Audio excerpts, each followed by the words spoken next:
Iran की supreme national security council ने Larijani को शहीद बताया है। हमले में लारिजानी के साथ उनके बेटे मुर्तुजा लारिजानी और बॉडीगार्ड्स भी मारे गए हैं।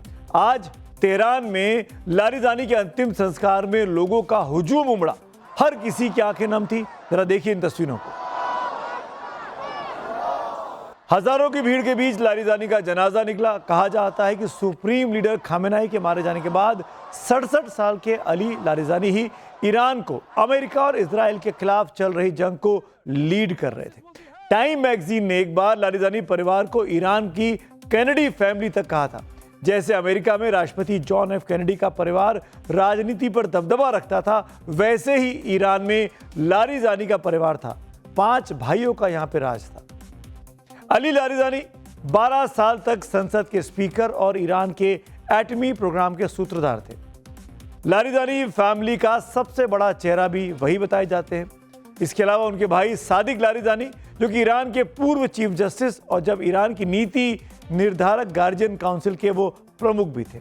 अगला नाम है जवाद साहब का, जवाद लारिजानी, जो कि ईरान मानवाधिकार परिषद के सचिव और बड़े रणनीतिकार थे। एक और भाई है फाजिल लारिजानी, जो कि डिप्लोमेट और बड़े राजनेता हैं, जबकि बकीर लारिजानी ईरान के सबसे बड़े हेल्थ एक्सपर्ट और यहाँ के हेल्थ मिनिस्ट्री के टॉप अफसर रह चुके हैं। तो ये 5 लारिजानी भाई थे, जो ईरान की सबसे ताकतवर पॉलिटिकल फैमिली आप कह सकते हैं इनको, जिनको कैनेडी फैमिली के बराबर माना जाता था। इस वक्त की एक और बड़ी खबर आ गई है। अली लारिजानी की हत्या के बाद तुर्की का बयान आया है और इस बयान में नेटो में शामिल तुर्की ने इजराइल को नसीहत दे दी है। इजराइल के खिलाफ तुर्की का यह बयान है। विदेश मंत्री हकान फिदान ने कहा, ईरान में राजनीतिक हत्याएं युद्ध के नियमों के खिलाफ है। यानी जिस तरीके से पॉलिटिकल लीडरशिप को निशाना बना रहा है इजराइल, ये युद्ध के नियमों के खिलाफ है।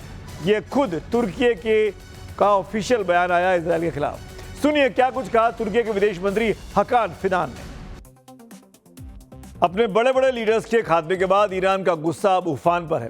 बीती रात ईरान ने इजराइल पर बहुत बड़ा हमला किया है।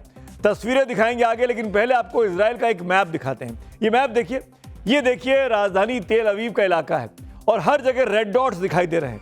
और ये लाल निशान, ये लाल डॉट क्या कहते हैं?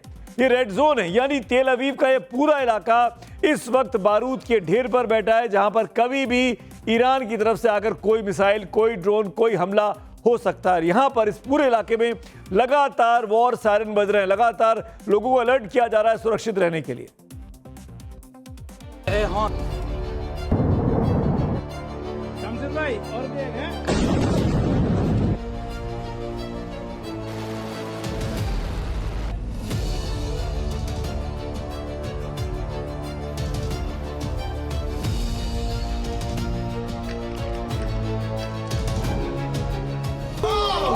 मिडिल ईस्ट में जारी महाजंग दहक उठी है। ईरान ने इजराइल पर अब तक का सबसे भीषण हमला बोल दिया। बीती रात तेल अवीव के लिए कयामत बनकर टूटी। एक साथ 100 से ज्यादा ठिकानों पर ईरान की मिसाइलों और ड्रोन्स ने आसमान को चीर दिया। दावा है कि अली लारिजानी और कमांडर गुलाम रेजा सुलेमानी की मौत का ये इंतकाम है। मंजर दिल दहला देने वाला है। तेल अवीव की हाई राइज इमारतों के ऊपर एक के बाद एक महाविस्फोट हो रहे हैं। ईरान के रिवॉल्यूशनरी गार्ड्स यानी IRGC ने हमले की 61वीं लहर का दावा किया। हमला इतना भीषण था कि इजराइल का अभेद्य कहा जाने वाला सुरक्षा कवच आयरन डोम भी बीती रात जवाब दे गया।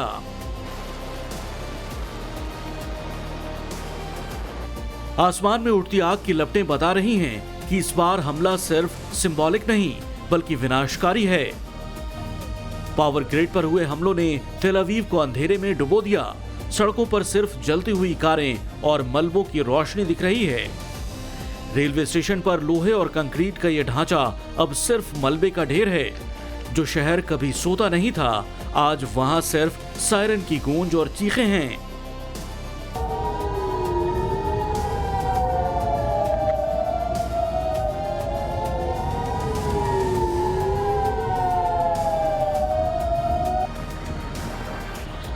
IRGC ने चेतावनी दी है कि अगर जवाबी कार्रवाई हुई तो इजराइल का नक्शा बदल दिया जाएगा।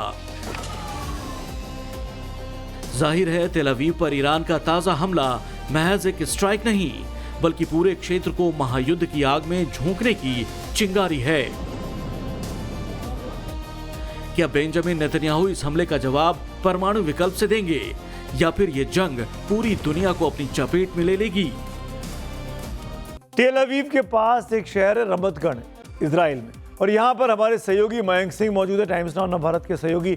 वहां पर भी एक बड़ा हमला हुआ है, क्या देखा मयंक ने, ये सुनते हैं।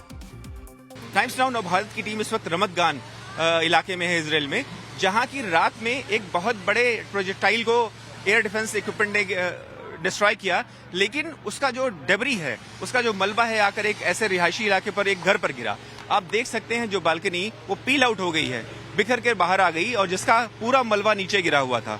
और इसमें एक हादसा हुआ जिसमें कि 2 बुजुर्ग व्यक्ति जिनकी उम्र लगभग 70 साल थी, उनकी मृत्यु हो गई है। और जब हम यहाँ पहुंचे तो एडमिनिस्ट्रेशन के लोगों ने इस पूरे इलाके को चारों ओर से घेर लिया था, और अभी बहुत सारे यूनिफॉर्म्स के लोगों को भी इस इलाके में बुलाया गया है, और जो कि करीब 10 मिनट पहले यहाँ सारे आए हैं। और उसी अभी और आगे आप देखेंगे कि एडमिनिस्ट्रेशन का जो लोग हैं वो इस इलाके से टेलटेल साइन को भी हटा रहे हैं। और कार पे आप देखें तो जो शीशा जिस तरह से बिखरा हुआ है और आप देख सकते हैं वो टूटा हुआ है। हम क्यों कह रहे हैं कि 19वें दिन लड़ाई बहुत ज्यादा भयंकर हो चुकी है। ईरान ने हमला किया तेल अवीव पर, तो उधर इजराइल ने ईरान के दोस्त लेबनान की राजधानी बेरूत पर हमला कर दिया। बड़ी खबर बेरूत से आ रही है। इजराइल ने बेरूत पर 12 घंटे में 50 से ज्यादा हमले किए हैं। इस हमले से बेरूत के कई इलाकों में मलबे का ढेर देखा गया है। एक 22 मंजिला बिल्डिंग मलबे में तब्दील हो गई है। तस्वीरें कैमरे में कैद हुई है, देखिए आप।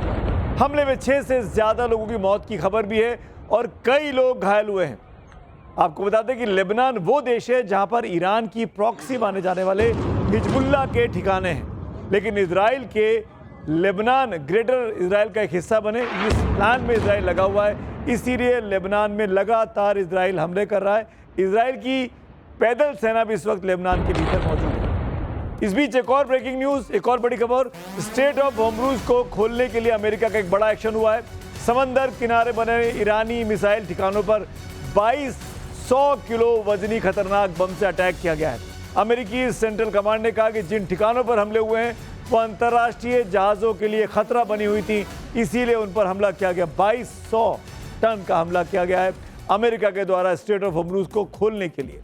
लगातार वहां पर लड़ाई इंटेंस होती जा रही है।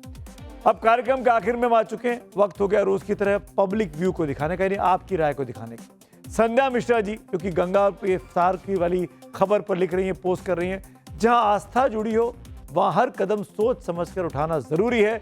धर्म कोई भी हो, गंगा सबकी आस्था है, सम्मान भी उतना ही होना चाहिए।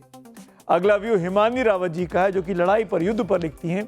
इजराइल पर बारूदी बारिश से जंग का दायरा और खतरनाक हो रहा है। हर धमाके से सिर्फ इमारत ही नहीं, इंसानियत भी जमींदोज हो रही है।